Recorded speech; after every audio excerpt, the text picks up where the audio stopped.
All right, my friends, welcome to another episode of the Josh Scanlon podcast. It's it's awesome. I got Fritz Gilbert from the Retirement Manifesto here with us here today, and I just this is just awesome. Look, I bash the industry a lot, but I've always said there's lots of good guys and ladies in the industry as well. There's more good people than bad. Unfortunately, the bad always gets the notoriety for sure.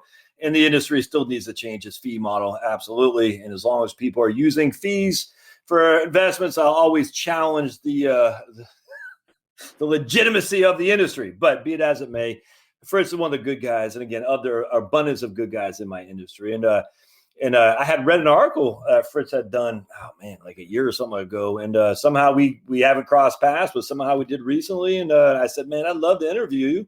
And he said, I'd be happy too. But we had to push it off because he was doing personal travel to see kids and grandkids, and who can blame him? But he is here now live from the studio in North Georgia mountains. Fritz, appreciate you being here, man. Hey, Josh, a real honor. And I tell you, it's funny how our paths crossed. I didn't even know you'd done that thing on my article, and I was just browsing around YouTube, and I saw you talking about my stuff. And I was like, hey, and I got to say, you gave it a very fair, honest appraisal. You had a couple things you kind of, debated whether that was the best approach. But you said, some people take that approach. I'm okay with that. I'd do it a different way, whatever. And it was great. So I was like, hey, I like this guy. So I'm glad we hooked up, Josh, and I appreciate being on your show. No, right on, man. And that's the thing I find about financial planning generally is there's no right answer. I mean, it's just everyone has a different perspective, but there's no right way to do it. There's just not any right way to do it. And, so many people get so caught up in it has to be this or that. And it's not black and white. You know what I'm saying? Exactly. Yeah, and I think there's so much room for personal preference. You look at things like the bucket strategy, and people say, oh, you shouldn't leave all that money in cash. But you know what? If you've got a conservative profile and you sleep better at night because you got 2 years worth of cash, hey, fine, that's your choice. Like you say, there's no right or no wrong way. There's pros and cons. As long as you understand them, you make an educated decision. Hey, what more can you ask? So yeah, I agree. I was reading an article not that long ago on advisor perspectives, and the guy, and I forgot who it was, but it was a guy I'm fond of and I read a lot, but he's saying, I forgot what it was, Fritz, but he's saying this isn't the most, I think he was talking about the bucket strategy, how it wasn't the bucket strategy destroyed wealth is what it was. And he said, because it's not the most efficient portfolio. And the minute I hear that term efficient and portfolio hand in hand, I said, man, get out of the spreadsheets and join the real world where people are losing sleep at night because they're afraid their dollars are going to get killed. And we can sit here and spreadsheet and back test and Monte Carlo all day long. But if Grandma Jones can't sleep at night, all the efficiency in the world doesn't mean crap, if you know what I'm saying. That's it. And I think it gets to a point where if you've saved enough and if you've got a safe withdrawal rate and blah, blah, blah, that extra, 0.1% of portfolio return you'd get over the course of a couple of years, is it really worth it to fine tune things that much versus get something that works for you and go with it? I don't think so. There's always a little bit more tweaking you could do, but at the same time, money shouldn't be the focus of your life. It should be getting out there and enjoying your retirement. That's what we've worked all these years for. Well, it sounds like you've done that. So, Fritz, if we don't mind just backdating a little bit and saying, where are you from? Not just, how'd you get it where you are today, but how did you end, give us the background of who Fritz was growing up and what led you to work in the aluminum business and the whole thing. I appreciate it, Josh. Yeah, so I grew up in Michigan, small town guy, a couple sisters, and my parents were both teachers, so we always had the summers off and had great memories as a kid, camping and traveling around, which probably planted the seed, I think, to have the wanderlust and really jump into the travel thing after retirement, which we'll get to in a little bit. So started up, small town Michigan, teachers as family, went to college, normal route, and got out of college, and there was a couple companies coming through the campus interviewing, so I jumped on them as kind of a practice interview, and lo and behold, I spent 30 years in the aluminum business with the company that hired me out of college. So, never saw it coming, but had a very successful corporate career, a lot of different moves, always in the U.S., but moved all over the U.S., a lot of different jobs. Happily married my wife 30 years ago, and we've got a 24-year-old daughter who lives in Seattle, and we've got a granddaughter who was just born last November. So we're now grandparents, empty nesters, and as of last June of 2018, I retired, and we moved up to our cabin up here in the North Georgia mountains near the start of the Appalachian Trail, and we're loving retirement. We're working Alcoa. Is that the aluminum company or? No, it was similar. It's called Alcan. It's a Canadian-based company, so everybody knows Alcoa. It's exactly the same type of company, but it was based in Canada, so it wasn't as well known here. Yeah. Did you were you like did they shuffle you to Atlanta or they shuffle you to Canada or just you said all over the U.S. or what? Yeah, mainly U.S. Atlanta. We got spun off, and like every other company, things changed. But eventually, our world headquarters moved to Atlanta, so I moved down to the world headquarters. And in the last 10 years, I was doing a global commodity trading type of job. So I was over all of our metal traders around the world. And, worked out of our global headquarters. So yeah, but mainly, I worked operations. I was a plant manager for a while in Kentucky, and sales earlier in my career, supply chain, pretty diverse career really. And it kept it interesting. People like, why would you stay with one company for 30 years?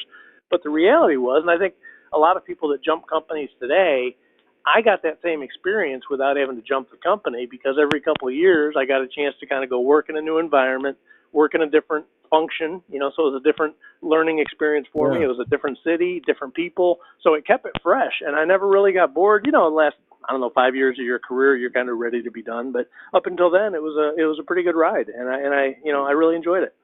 Were you living in like Dunwoody and commuting downtown or something like that, or where were you living? Actually, yeah, our office was in Buckhead. So if you know Atlanta, it was in Buckhead. But I actually lived out in Conyers because we wanted to have some property when we moved down there. So we moved down from Ohio, and we were kind of saying, where can we get kind of commutable to the city, but still be out in the country? And it ended up being pretty far east. So I had a heck of a commute there for a while, but it's all behind us now. Where's your better half from, Fritz? My better half's from Ohio. I met her when I started up there. So she's from Ohio. I'm from Michigan, so we have a little bit of fun with that. But, so we got, both of us have family up in the Midwest, and we get up there every year for Christmas and things like that.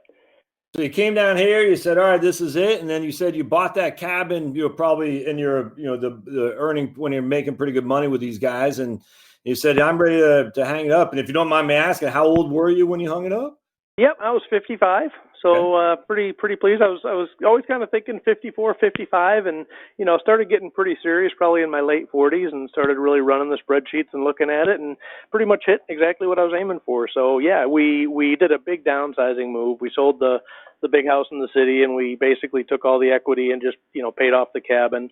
And so we're debt free, when we hit retirement. And prior to retirement, when we had the cabin, we were doing a lot of rentals through it because it's a pretty popular vacation destination. So it was basically paying for itself. So we had it 7 years, and I don't think it cost us a dime. I don't think we made much money, but we basically paid, we paid the mortgage on the thing and all the utilities without having to, impact our cash flow. So it worked out pretty well for us. Did you have a property management team, or are y'all doing that yourselves? No, just did it ourselves. The property management guys were charging like 30%, and you can do it for yourself for 3% with Airbnb. Yeah. So we said, hey, let's just do Airbnb, and it worked fine.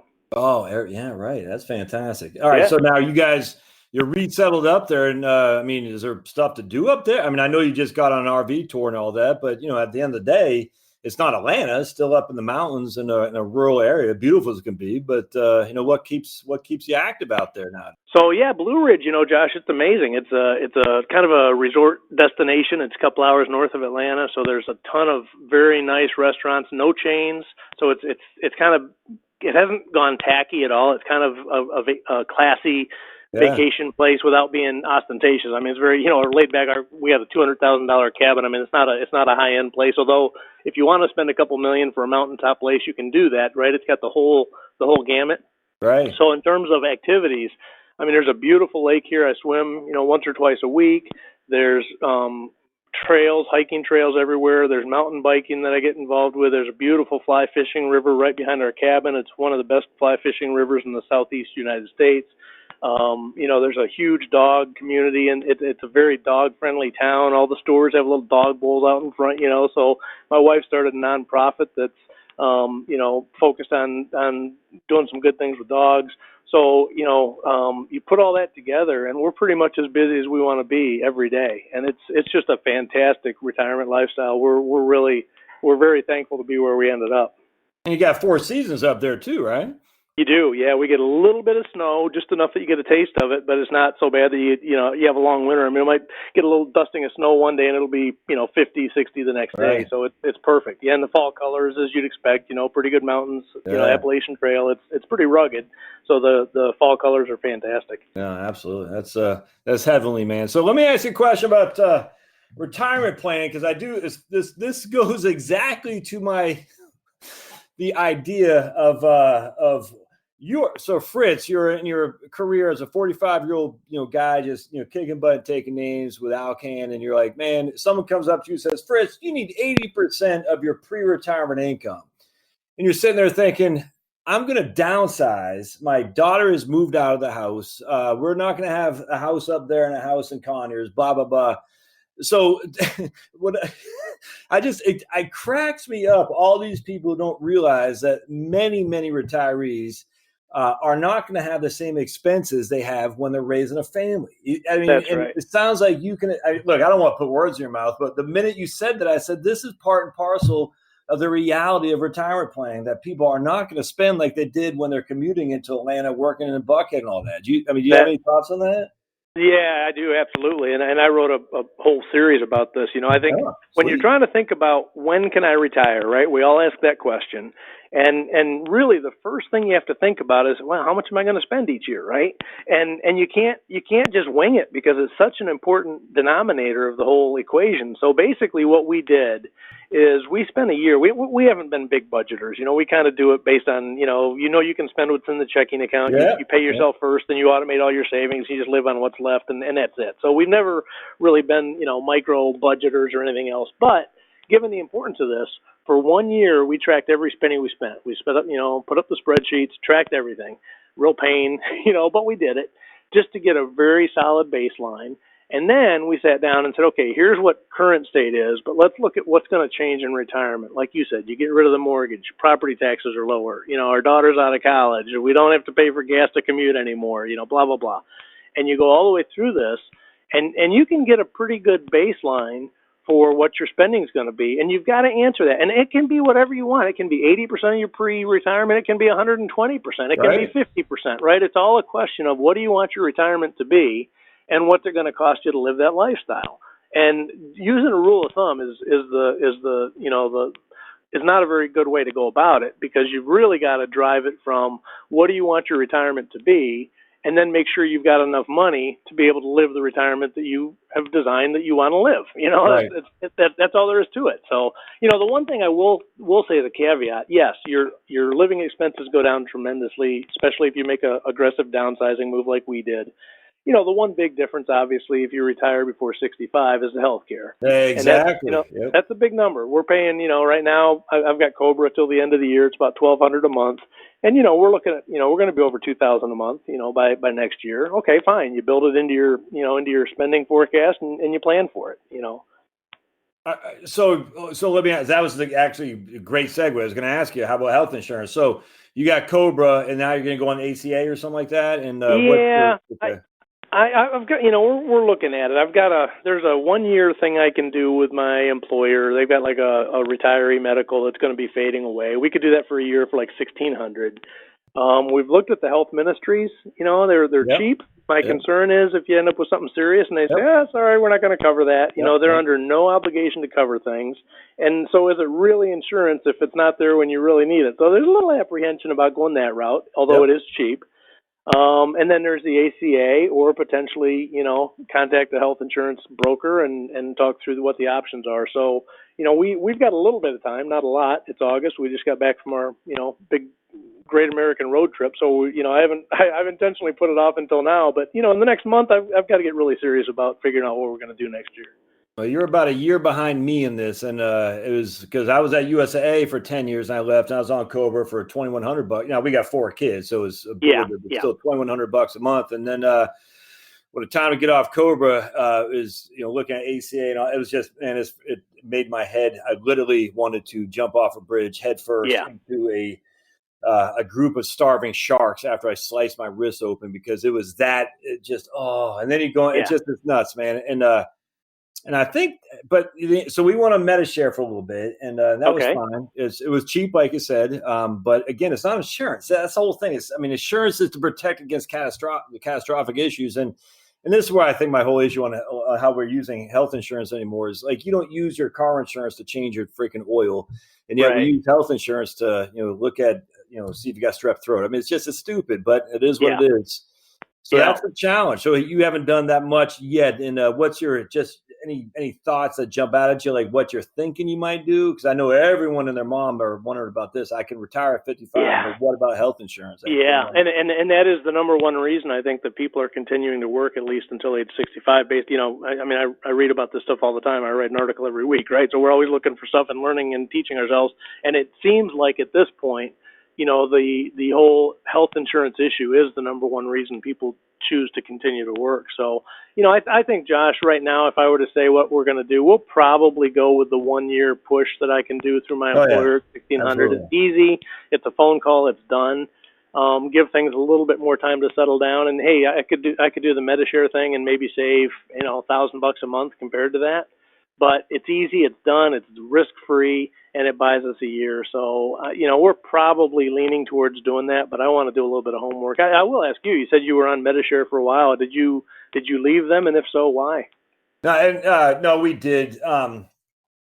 Ultimately, I would not have Fritz. It's just my wife, my better half, she was a lot more concerned. We have 4 kids with allergies, some get, just all that stuff. And she says, what if? And I said, no, I got you. What if? And we didn't really have any pre-existing things. But the irony of it all is so she took a job with a CPA firm so we could have health insurance. You know what I'm saying? Perfect. She's not making a huge amount of money, but the point was for her to have health insurance. And the irony of it all was I had to get rotator cuff surgery just 8 weeks ago. And I have no clue if MetaShare would have paid for that or not. Whereas the health insurance we have did. And it's, I get these debates with people on my YouTube channel all the time.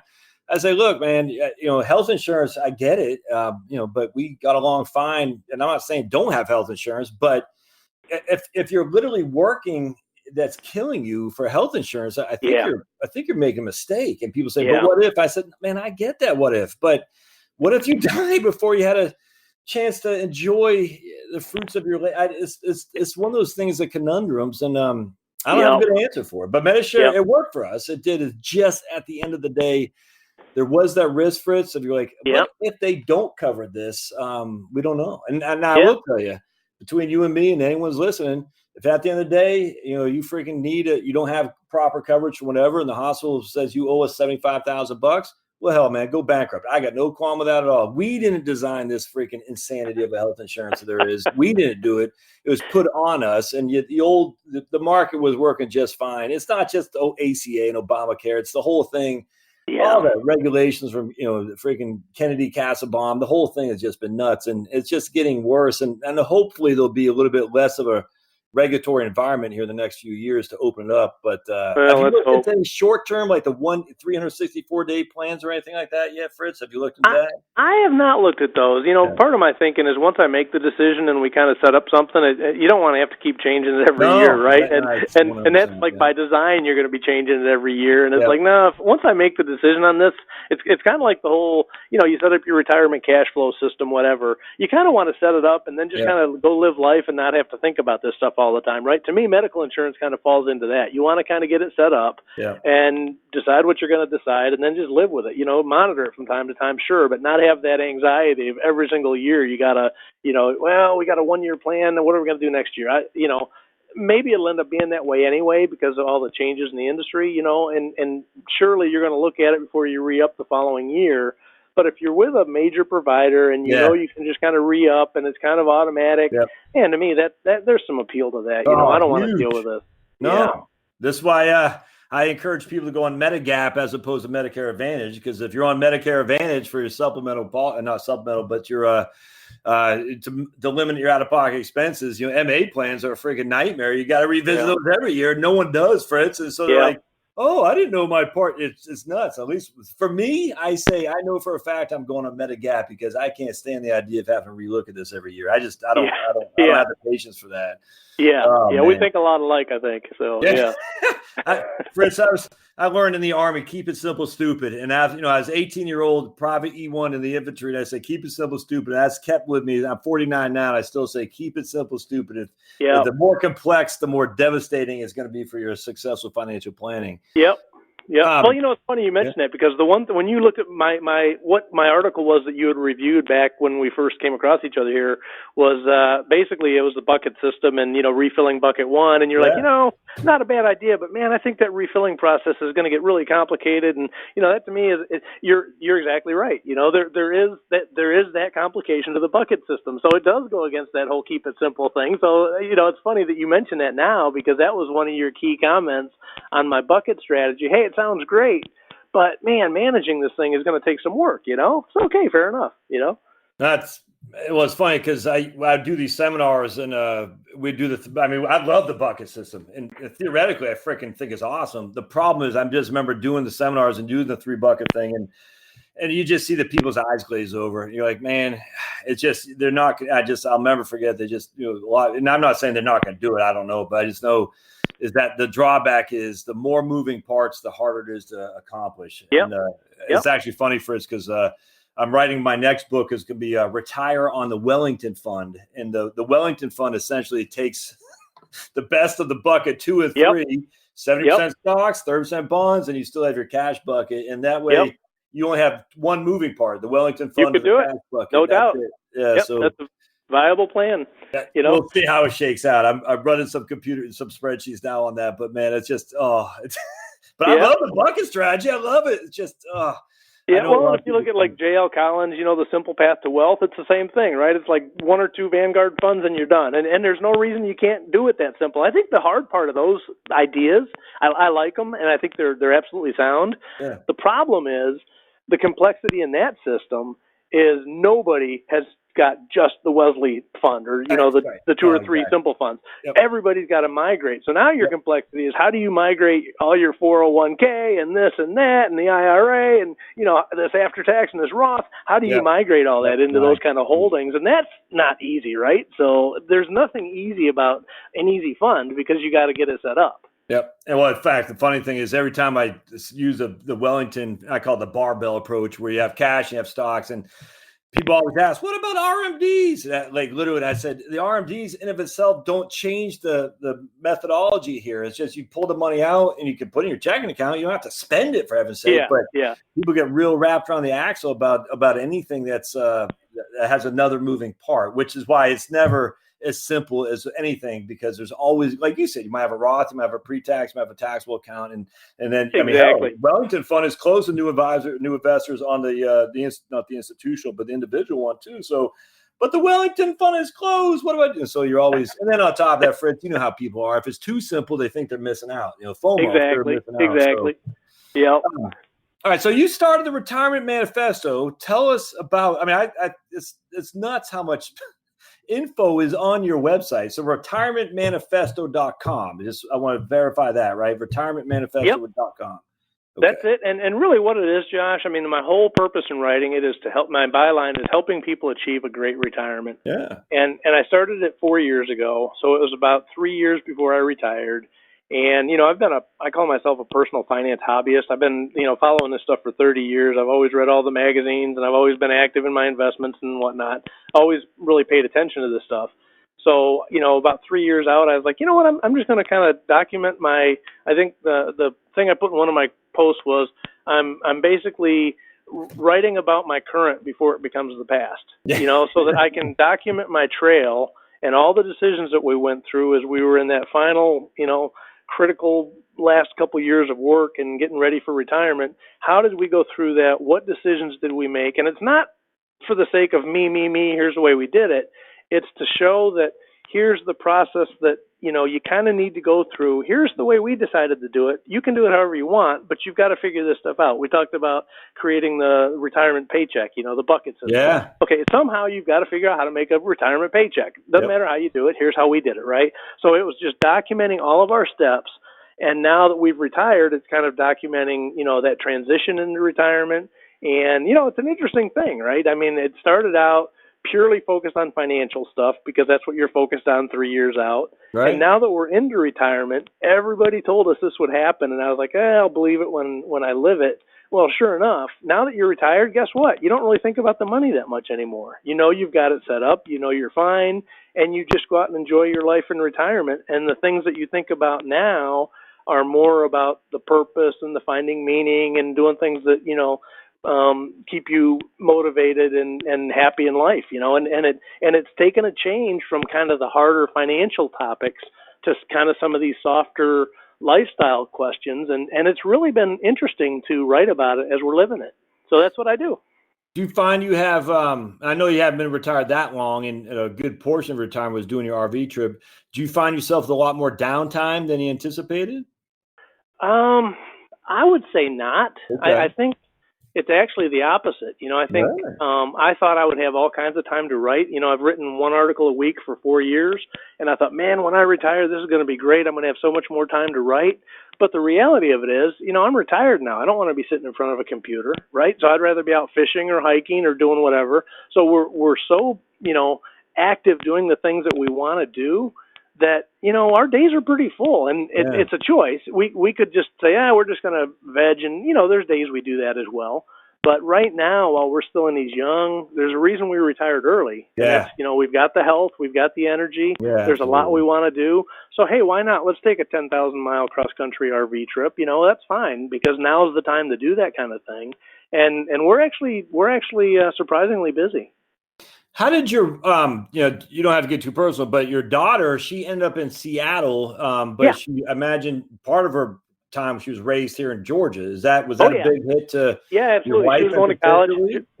Go ahead. Yeah, it was totally unplanned. She was going to college here in Georgia, and she met a guy who, she was down near a military base, and one of her friends was going over to a military ball or something, so they hooked her up, and she ended up going on this military ball thing, and it wasn't her date, actually. Ironically, it was another guy that she met at the military ball, and they ended up starting dating, and they got, engaged, and they got married. So shortly after they got married, he got transferred out to a base out near Seattle. So she went out there with him. They love it out there. It's a beautiful part of the country, and they love it. It's a little far from home, but you know what? That's okay. We're at that stage now where we can take off and spend some time out there, and it's working out real well. So, they won't be lifelong out there. He'll probably get transferred back east, in the military at some point. Gotcha. So they're okay. Because I know, the folks I talk to, retirement, they're going to end up wherever their kids and really their grandkids end up. You know what I'm saying? Yeah. So I was like, man, that got to hit your wife pretty hard to have your granddaughter, her first one, out west. Yeah. But he's active duty. Okay, gotcha. Yeah, and he thinks right now they'll probably come back to the southeast. I mean, he's been in 14 years now, so I think there's a little bit more ability to influence kind of your next move, and however all that stuff works, he's thinking that within a year or so, there's a pretty good chance they'll come back east and maybe even into the southeast. So we'll see where they land. And yeah, you're right.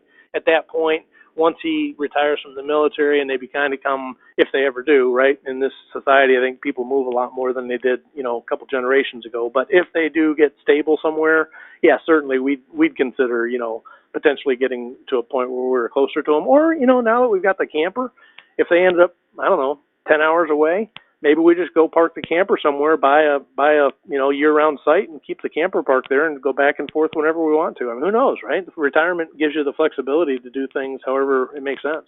You ever think about, I know your wife is doing the nonprofit stuff, and, you're making a little bit of income on your blog posts. You ever think about doing, going back, working, 20 hours a week or anything?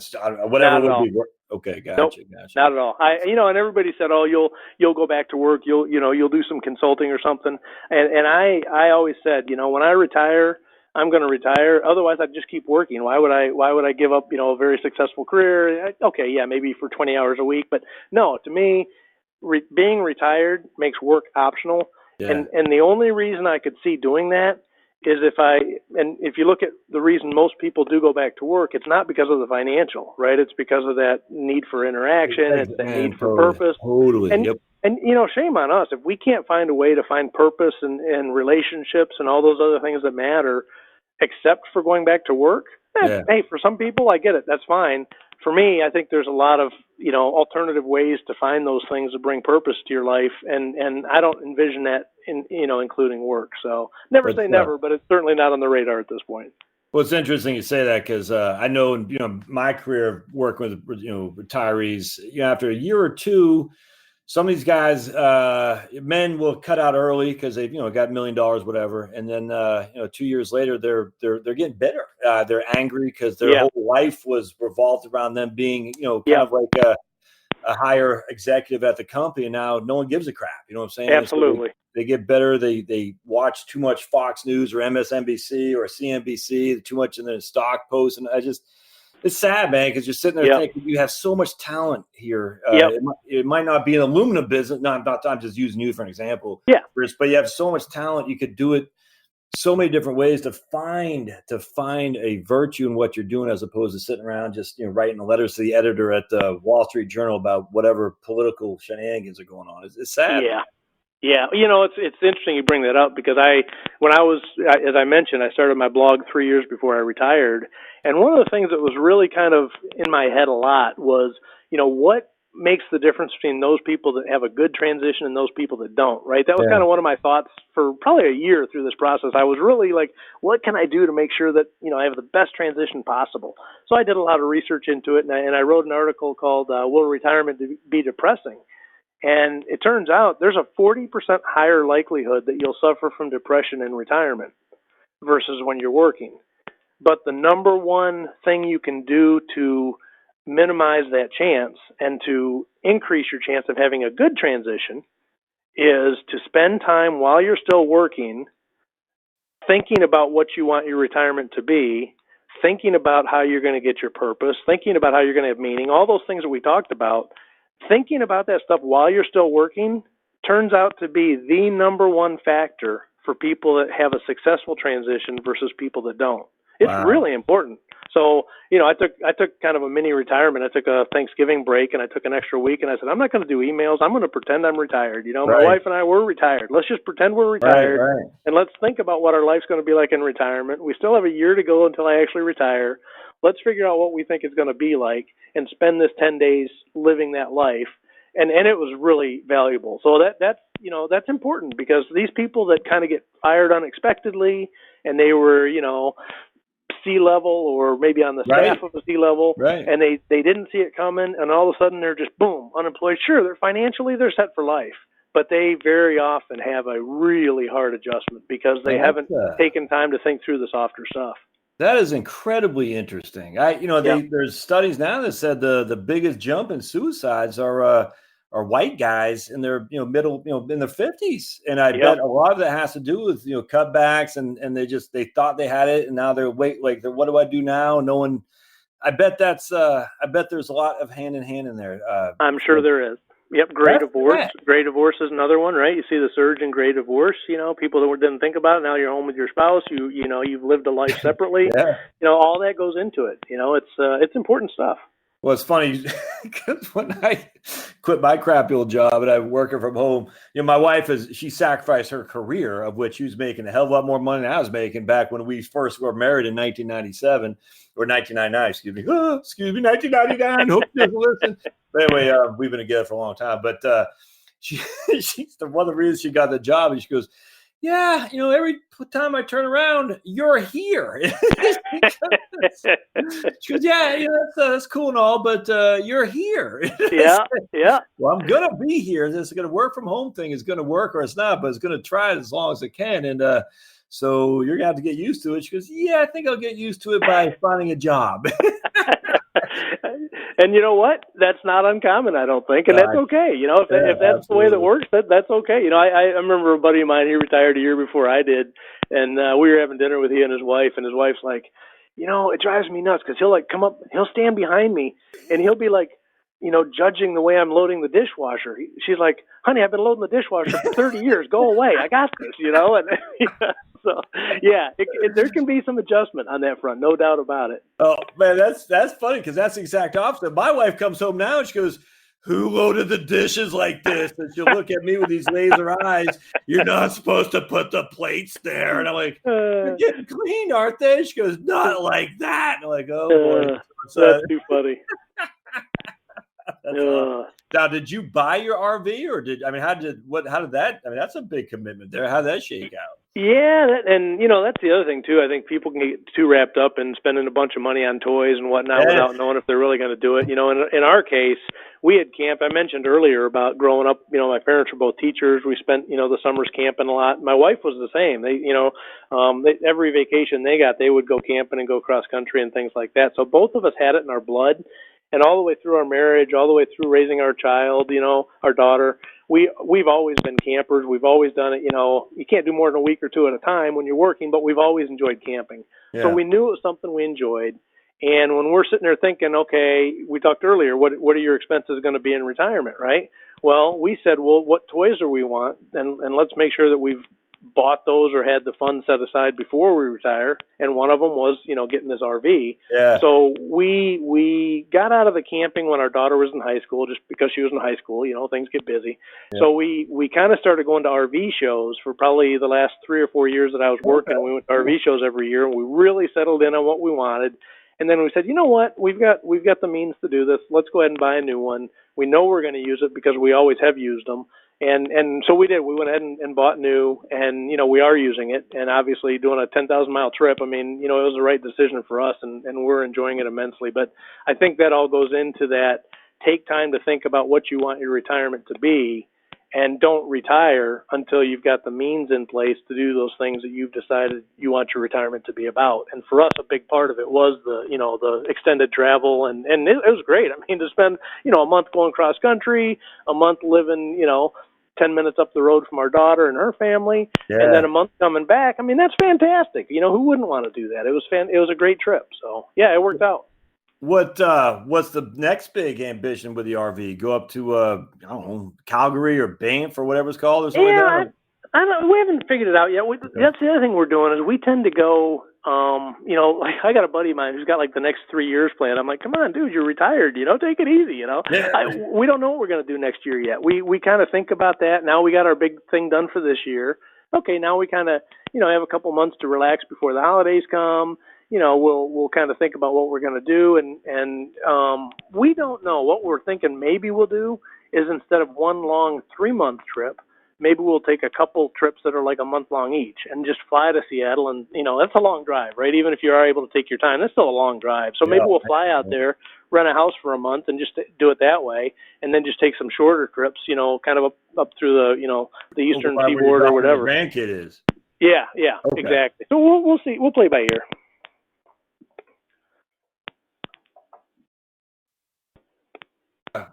Like when you hung up your boots the last time, any kind of regret, I hate to say regrets, it's too easy, but any kind of like, man, I'm really doing this. Any apprehension is probably the word I'm looking for. You know what I'm saying? I'm sorry, Josh, you cut out a little bit on me. You talking about retirement or with a trip? When you left the gig, the aluminum company for the last time, where you're just like, oh, what am I doing? You know what I'm saying? Okay, it's tough to go back, Fritz. It's tough to go back. Yeah, it is, Josh. And I'll tell you, I had an uncle of mine who told me probably 10 years ago, I told him, hey, we're thinking maybe I'm going to retire a little early. And he goes, let me give you a piece of advice. He retired early. And he said, let me just, warn you, you'll never make the kind of money you're making in your final stages of your carear. Make sure you're ready to go financially and emotionally. So that was always in the back of my head. And, again, I think because I was writing my blog and I was being so intentional on thinking through this transition for 3 years, right, really in detail, you always have that curiosity. To me, I would say it was more of a curiosity than an anxiety. A little bit of anxiety, but primarily curiosity. Okay. How's this going to go? How's this transition? Because it's something that no matter how much you read, no matter how many people you talk to, it's something that you just don't know until you go through it, right? It's kind of like marriage. You just don't know until you've actually step across that threshold. So to me, it was almost more of a curiosity. And I got to say, the first month, 2 months, I was on cloud nine. I was, up against the ceiling. It felt so good to not have to go to work. Yeah. And it's been that smooth for 18 months now. I can't believe how well this transition has gone, and I don't miss work in the least. I keep in touch with a few of the guys. I'm going golfing tomorrow with a guy that I worked with. We were pretty close. Yeah, we're going golfing tomorrow. I'll do a few things like that, but aside from that, haven't looked back. Man, that's just so a couple of takeaways, folks, that Fritz is obviously his number one. Well, I don't want to put words in your mouth, Fritz, but you got to think this through before you enact the leaving work thing. Just because I can't say I'm stunned about the depression among people, like you were saying, but I intuitively it makes sense when you think about it.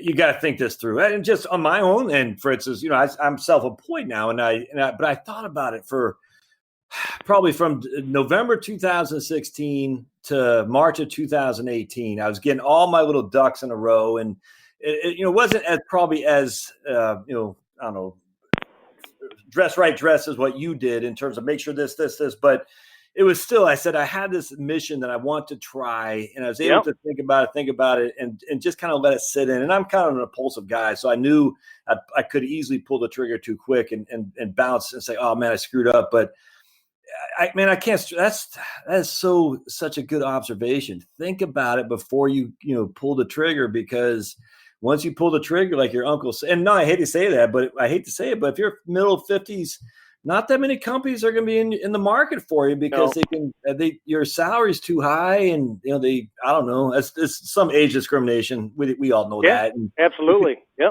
You can't police that up so much, but once you pull the trigger, it's going to be tough to land that gig you used to have. That's right. And Josh, there was a period of time where I was debating between 54 and 55, and the number said, I could have left at 54, but I was thinking through what my uncle said, and I was like, you know what? Yeah. And I did the one more year thing. I had a friend of mine who did the one more year thing a couple of years before me, and he said, Fritz, that was the best thing I ever did. Oh, man. And it gets you that much, almost as much from the emotional perspective as the financial. Obviously, financially, it's huge. It's very helpful. But emotionally, the same thing. So I think if you're not quite sure and you're kind of like, I think I'm ready, but take another year. It's okay. Don't let the one more year become one more year and then one more year and then one more year. To your point, then you run the risk of wasting your whole life at work instead of worrying about how do you cover your health insurance. There's a risk no matter what you do, and there's a risk with staying at work, no doubt about it. And people too, if they say I got one more year, it's kind of like I got 365 days. I mean, you can deal with crap if you know there's an end date. You know what I'm saying, Fritz? If it's no end date, you're like, I don't know if I can do this for 5 more years, but you can do it for 1 more. That's right. That's right. All right. So you start a YouTube channel. Not quite sure if you're going to do a whole lot of videos on there, but would you be interested in doing some of your, RVing and stuff on there? I think there'd be a huge audience for that, man. I mean, we'll see, Josh. I mean, we called this the Great American Road Trip. So I've put together 3 videos on it now. Each one I'm keeping them less than 5 minutes just to keep them, entertaining and not too long. Yeah. So we've done one on kind of the Deep South. We've done one on the Rockies to the West Coast, and then we've done one on the summer in the Pacific Northwest, and then I'll do one on the way back for Glacier, Yellowstone, the Tetons. So, I'm enjoying it. I'm enjoying the video editing. That's something I wanted to teach myself, and I've done that in retirement. Whether I'll turn it into a full-blown, I love what you do. I really like your content. I don't see myself doing that kind of a show. Yeah. If I do anything, it'll probably be more around the lifestyle stuff, the RVing. Yeah. We have a lot of dogs. We have 4 dogs. My wife does the charity stuff, so I've done some promotional videos for her. If I do anything, it'll probably be around that side of it more so than doing like a personal finance show on YouTube. Oh, yeah. No, absolutely. But the travel stuff's cool too, man. I mean, just talking about Yellowstone, all that stuff is just, man, it makes – all right, last question. Of all the places you've been, all right, so, you're here in North Georgia Mountains, which is freaking awesome. Of all the places you say, man, I would like to retire. And when I say retire for, this is the one place I could see myself for the rest of my life. Any place jump out at you says, or even you were thinking about it, but you're not quite sure. Like I've always had Calgary in my head for some reason. I've never been there. I'm from Maine originally. I know what it's like to be cold, but I've never been to Calgary. For some reason, I had that in my head. It's like, I got to try that place one time. Anything like that for you? Yeah, that's an interesting question, Josh, because we so enjoy the North Georgia mountains, and this is really cool. When we were working, we weren't in Georgia. We were, Kentucky, Ohio, Texas. We lived all over the place. And back then, we were always thinking, we're in our 30s, 40s. We were always thinking, maybe Montana. We loved Kalispell, Glacier area. We always loved northern Montana, and we're like, maybe that's where we'll retire. Yeah, maybe. Well, okay, so fine. Totally through happenstance or fate or whatever, however these things happen.